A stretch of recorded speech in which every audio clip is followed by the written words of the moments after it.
عليكم ورحمة الله وبركاته.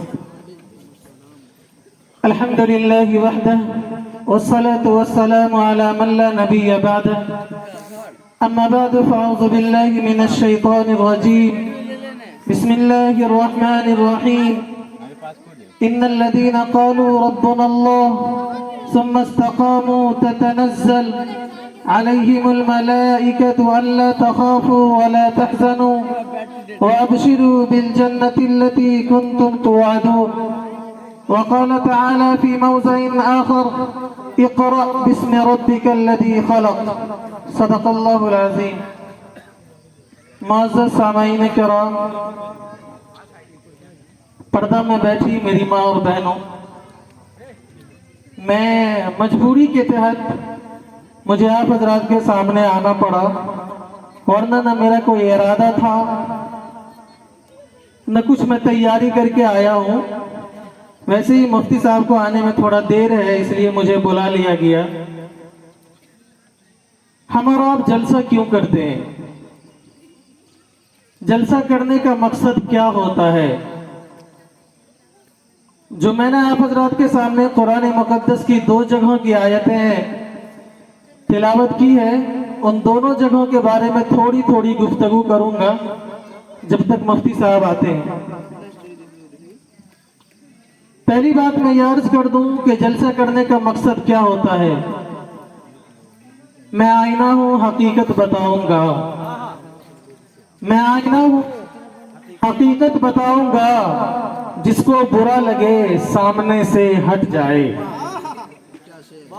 اصل بات مجھے یہ عرض کرنا ہے کہ ہم اور آپ کے دل و دماغ میں یہ بات گھر کر گئی ہے.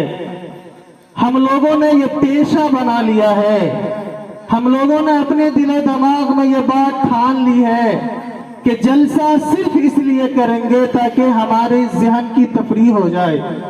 ہم جلسہ گاہ کے اندر اس لیے جاتے ہیں کہ شعراء کرام سے اچھے اچھے نعت نبی گنگناتے ہیں تو سنتے ہیں، وہ کام کا سامان مہیا کر کے اپنے گھر لوٹ جاتے ہیں. بیانات اس لیے سنتے ہیں کہ ہمیں مزہ آتا ہے. اگر میں پوری ذمہ داری کے ساتھ یہ بات کہنا چاہتا ہوں کہ پروگرام اور جلسہ اور اجلاس کرانے کے بعد، اتنا روپیہ پیسہ خرچ کرنے کے بعد اگر آپ کی زندگی کے اندر تبدیلی نہ آئی تو یہ پروگرام نہیں کرانا چاہیے. پروگرام کا مقصد یہ ہوتا ہے، یہاں جو بینر لگا ہوا ہے اس میں لکھا ہوا ہے اصلاح معاشرہ کانفرنس. ہماری زندگی کے اندر کون کون سی برائیاں ہیں، وہ برائیاں کیسے دور ہوگی، اس لیے اس پروگرام کو رکھا گیا ہے. لیکن ہماری اور آپ کی یہ عادتیں بد ہے، یہ بری عادت ہے ہماری اور آپ کی کہ جلسگاہ میں اس لیے جاتے ہیں تاکہ شعراء نعت پڑھیں گے تو ہمارے کان کا سامان مہیا ہوگا. ہم نعت سنیں گے، ہمارے کان کی تفریح ہو جائے گی. ہم مقرر حضرات سے خطابت سنیں گے، تقریر سنیں گے تو تھوڑا سا ہمارا ذہن فری ہو جائے گا، ہمیں مزہ آئے گا. اگر اس نیت سے آپ آتے ہیں پروگرام کے اندر اور پروگرام اس مقصد کے تحت آپ کراتے ہیں تو میں آپ کہتا ہوں لعنت ہے ایسے پروگرام کرانے والوں پہ. اگر آپ نے یہاں پہ 25,000 روپیہ خرچ کیا ہے، اگر یہ جو پروگرام کا مقصد ہے، جو عنوان ہے، جو اس پروگرام کی ہیڈنگ ہے کہ اصلاح معاشرہ، ہمارے معاشرے کے اندر جو برائیاں پیدا ہو رہی ہیں اس کی اصلاح کیسے کی جائے، جس مقصد کے تحت ہم اور آپ یہ پروگرام کرا رہے ہیں، اگر ہم دعا گو بارگاہ الہ میں کہ اللہ قبول کرے اس پروگرام کو اور اس پروگرام کے بعد ہماری اور آپ کی زندگی کے اندر تبدیلیاں آئے. میں نے آپ حضرات کے سامنے قرآن مقدس کی جو آیت پڑھی ہے میں اس کے متعلق چند منٹ بات نہ کروں گا، لیکن جو اس جلسہ کے اندر جتنے لوگ آئے تھے جب تک اسے مزہ آیا اس وقت تک رہے، اور اس کے بعد جب اسے نیند غالب آئی، جب اسے مزہ نہیں آنے لگا تو وہ اپنے گھر کو چلے گئے. مقصد اس کا آنے کا یہ نہیں تھا کہ ہم اپنی زندگی میں بدلاؤ اور چینج ہی لائیں گے. مقصد اس کا یہ نہیں تھا کہ علماء کرام کے بیانات سننے کے بعد ہمارے اندر جو کمی ہے اور جو برائیاں ہیں، جو غلط عادت ہے ہمارے اندر، ہم اسے دور کریں گے. اگر یہ مقصد ہوتا تو وہ پورے پروگرام کے اندر بیٹھتا اور دل جمعی کے ساتھ سنتا اور دل کی کان سے سنتا.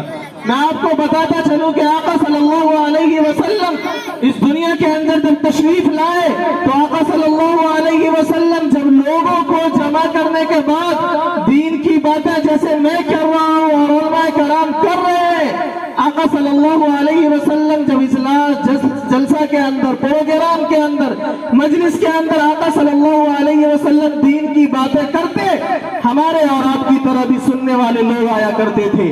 جب وہ سننے کے لیے آتے تھے تو اس کا مقصد یہ نہیں تھا کہ ہمیں آقا کے دین کو اپنانا ہے، اس کا مقصد یہ نہیں تھا کہ آقا صلی اللہ علیہ وسلم کی بات کو دل میں جگہ دینا ہے اور زندگی کے اندر اتارنا ہے، اس کا مقصد صرف یہ ہوا کرتا تھا کہ آقا کی بات سننے کے بعد اس کے اندر کمی نکالنا ہے، ہمیں اس کے اندر لوگوں کو بتانا ہے اس بات کے اندر کون کون سی برائیاں ہیں۔ اگر یہ تمام چیزیں ذہن کے اندر ہوگی تو ظاہر سی بات ہے ایک جلسہ نہیں، پوری زندگی وہ جلسہ کرتا رہے اور سنتا رہے، کوئی فرق پڑنے والا نہیں ہے۔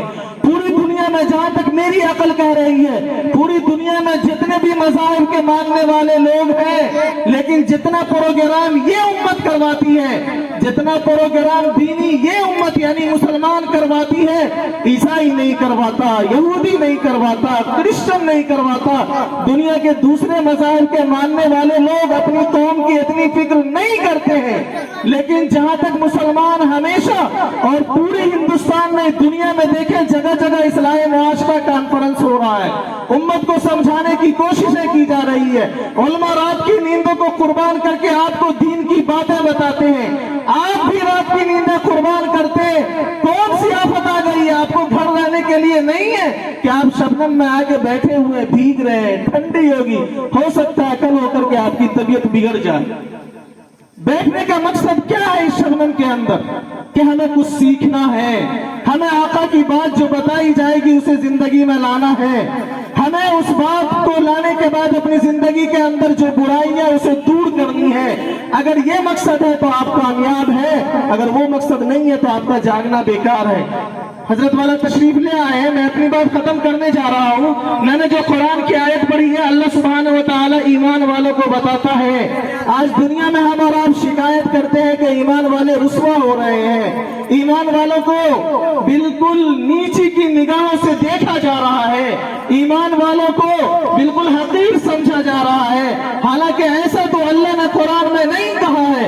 اللہ نے کہا ہے وَلَا تَهِنُوا وَلَا تَحْزَنُوا وَأَنْتُمُ الْأَعْلَوْنَ إِن كُنتُم مُؤْمِنِينَ، تم ہی سر بلند رہو گے، تم ہی کو اللہ سبحانہ و تعالی اس دنیا کی چابی عنایت فرمائے گا، شرط اتنا ہے کہ تم ایمان والے ہو جاؤ۔ اللہ نے قرآن میں ہمارے اور آپ کے لیے بتایا ہے۔ ہمارا آپ کا حال تو یہ تھوڑا سا حالات کیا کمزور ہوا، تھوڑے سے حالات کیا ناساز ہوئے، ہم یہ فکر کرنے لگتے ہیں کہ نہ جانے ہمارے ساتھ کیسا معاملات آنے والا ہے۔ یہ فکر اسی وجہ سے آتی ہے کہ ہمارا ایمان کمزور ہے۔ اگر ہمارا ایمان مضبوط ہوتا، ہم اللہ کے علاوہ کسی اور کا ڈر اور خوف اپنے دل و دماغ میں نہیں رکھتے تو یہ باتیں ہماری اور آپ کی ذہن و دماغ میں نہیں آتا۔ اللہ نے ایمان والوں کے بارے میں کہا ان الذین قالوا ربنا اللہ، جن لوگوں نے ایمان لایا اور کہا کہ ہمارا رب اللہ ہے، ثم استقاموا، اور ایمان لانے کے بعد اس کے اوپر قائم رہا اور جم کیا، تتنزل علیہم الملائکہ، تو اللہ سبحانہ و تعالی اسے فرشتوں کے ذریعے خوشخبری سناتے ہیں، وَأَبْشِرُوا بِالْجَنَّةِ الَّتِي كُنتُمْ تُوعَدُونَ، تمہارے لیے خوشخبری ہے ایمان والو، اللہ نے تمہارے لیے جنت تیار کر رکھا ہے، الَّذِي كُنتُمْ تُوعَدُونَ، جس کا تم سے وعدہ کیا گیا۔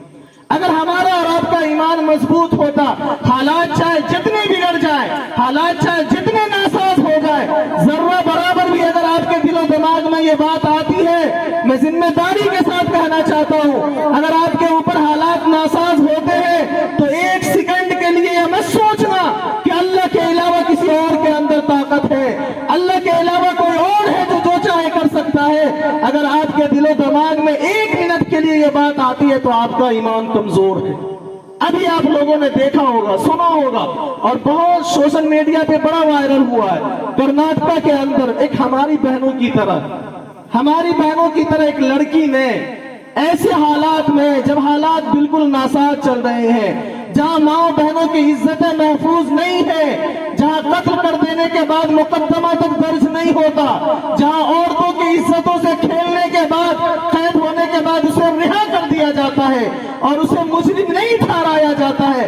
جہاں پہ بیٹیوں کا نکلنا باہر دشوار ہو گیا ہے، وہ ہماری نوجوان بہن جب وہ برقع پہن کے اسکول اور کالج کے اندر جاتی ہے ایسے حالات میں جہاں اس کے پیچھے 20 اور 50 بھیڑیا پڑا ہوتا ہے اور عنقریب ہوتا ہے کہ اس کی عصمت کو وہ تار تار کر دیتا، لیکن اس بہن نے یہ فکر نہیں کی ذرہ برابر کہ ہمارے پیچھے بھیڑیوں کی جماعت ہے، ہمارے پیچھے یہ کمبخت شیطانوں کی جماعت ہے، اور وہ جماعت چاہتی تھی بھیڑیوں کی جماعت کے اس لڑکی کو چھوڑا جائے، لیکن اس لڑکی نے کہا کہ بھیڑیوں کے بچے تم کان کھول کے سن لو، تم جو یہ نعرے لگا رہے ہو اور یہ کہہ رہے ہو کہ برقع اتارو اور یہ فلاں نعرہ تم کہو، ایسا کہو گے تو تمہیں رہنے دیا جائے گا ورنہ نہیں رہنے دیا جائے گا. اس لڑکی نے کہا سنو بھیڑیوں کی اولادو، اللہ اکبر اللہ اکبر اللہ اکبر، ہمارا رب سب سے بڑا ہے، ہمارا رب سب سے بڑا ہے، ہمارا رب سب سے بڑا ہے،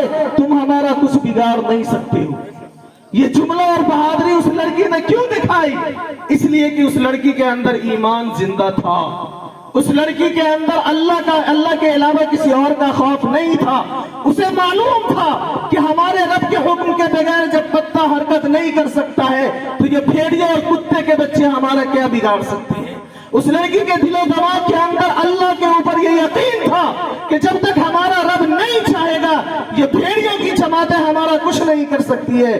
یہ صرف اس وجہ سے تھا کہ اس کے دل میں ایمان تھا.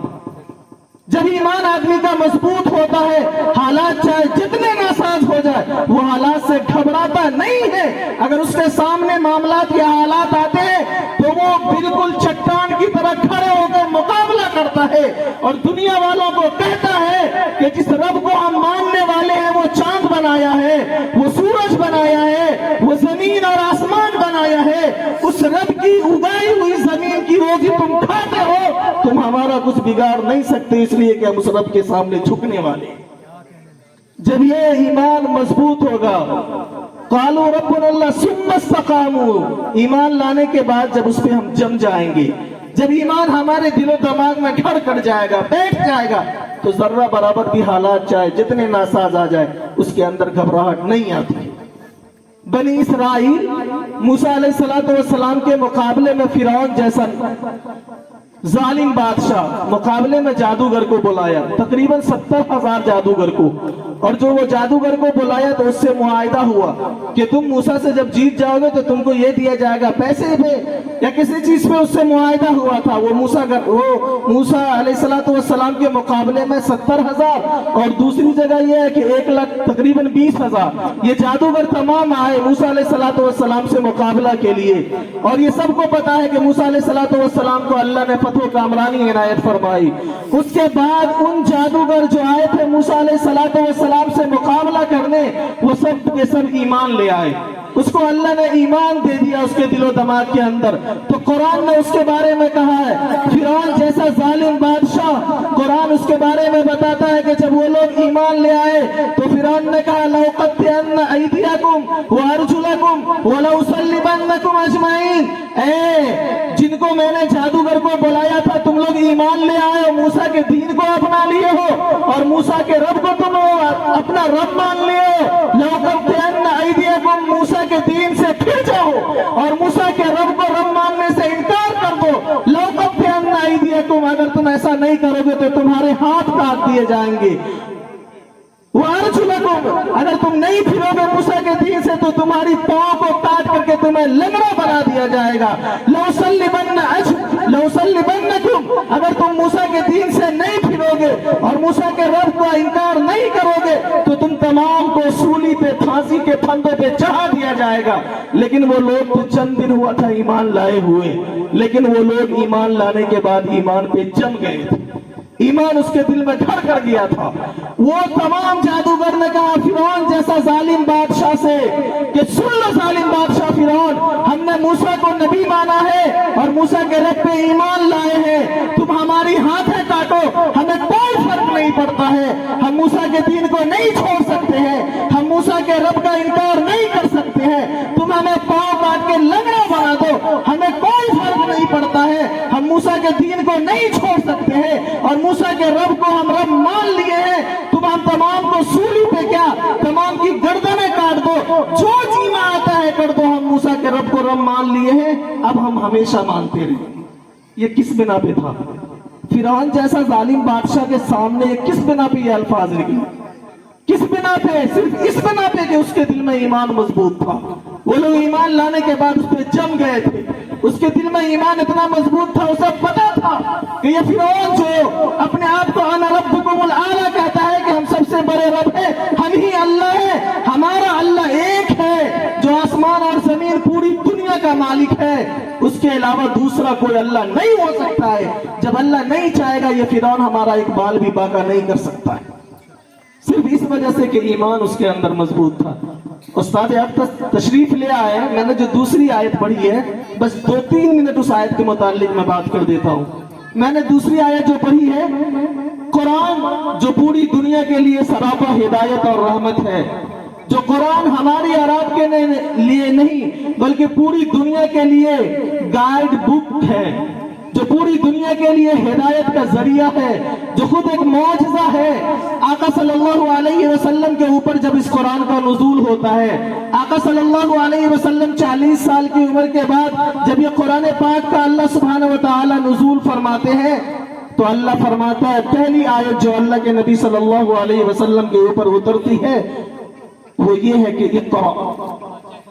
آقا صلی اللہ علیہ وسلم کو حالانکہ ایسا ہونا چاہیے کہ حالات وہاں ظلم و ستم کے بازار گرم تھے، لوگ بیٹیوں کو زندہ درگور کیا کرتے تھے، غریب کو مارنا ستانا اپنے آپ کو بہادر سمجھا کرتے تھے، قتل و غارت کا بازار گرم تھا، سڑکوں پہ خون کی ندیاں بہتی تھی۔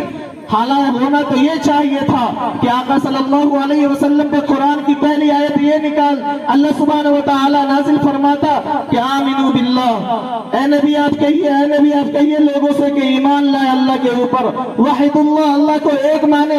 لیکن ایسا نہیں ہے، قرآن کی جو پہلی آیت نکلی ہے، پہلی آیت اتری ہے آقا صلی اللہ علیہ وسلم کے اوپر، اللہ سبحانہ وتعالی یہ تعلیم دے رہا ہے کہ پڑھیے، یعنی تعلیم، ایجوکیشن، ایڈوکیٹڈ معاشرہ۔ ہمارا آپ کو پوری ذمہ داری کے ساتھ میں یہ بات کہنا چاہتا ہوں کہ دنیا کے اندر آپ رسوا کبھی نہیں ہوں گے جب آپ ایڈوکیٹڈ ہوں گے، جب آپ کا معاشرہ، آپ کا ایک ایک بچہ پڑھا لکھا ہوگا تو دنیا کے اندر آپ کہیں بھی رسوا نہیں ہو سکتے ہیں۔ اگر دنیا کے اندر ایک ذمہ دار قوم بننا چاہتے ہیں، ایک باوقار قوم بننا چاہتے ہیں تو آپ یہ طے کر لیں، ہمارے ذمہ دار یہ طے کر لیں کہ ہم بھوکا تو رہ سکتے ہیں لیکن ہم اپنے بچے کو تعلیم سے محروم نہیں کریں گے۔ ہماری مائیں یہ سوچ لیں کہ ہم 3 ٹائم کے بجائے 2 ٹائم کا کھانا کھائیں گے، 1 ٹائم کے کھانے کا پیسہ بچا کے اپنی نسلوں کو پڑھائیں گے اور اس کے تعلیم پہ، ایجوکیشن کے اوپر خرچ کریں گے۔ ہمارے ذمہ دار یہ طے کر لیں کہ ہم بھوکا تو رہ سکتے ہیں، ہم پیٹ پہ پتھر باندھ سکتے ہیں لیکن اپنی نسلوں کو تعلیم سے محروم نہیں کر سکتے ہیں۔ اگر تعلیم آئے گی تو آپ کا معاشرہ خود بخود سدھر جائے گا۔ اگر تعلیم آئے گی تو آپ کے معاشرے کے اندر جو برائیاں نظر آتی ہے وہ دور ہو جائے گی۔ جو معاشرہ پڑھا لکھا ہوتا ہے اور جو معاشرہ پڑھا لکھا جاہل ہوتا ہے اسے قرآن نے کہا ہے کہ یہ لوگ اندھے ہیں، اندھے۔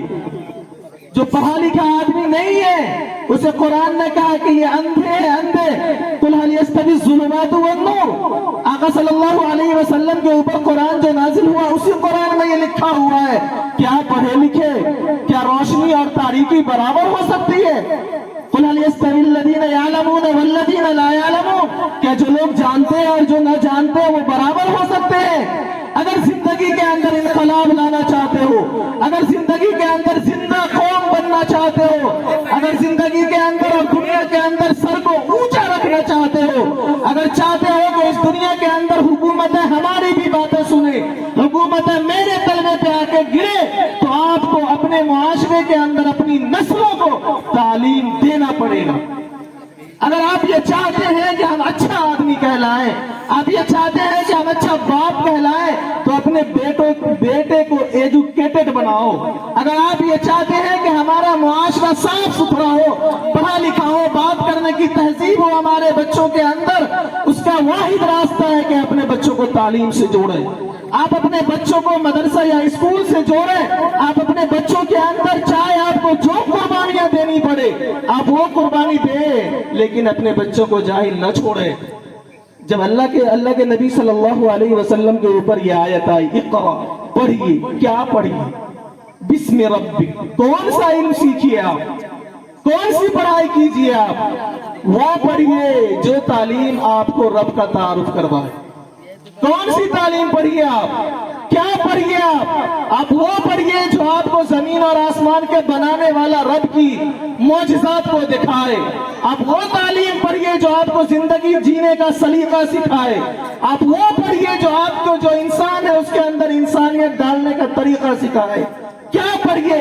آپ وہ پڑھیے جو آپ کو زندگی کے اندر، دنیا کے اندر ایک امیر اور ایک بلند مرتبہ کے اوپر لے جائے، وہ پڑھیے.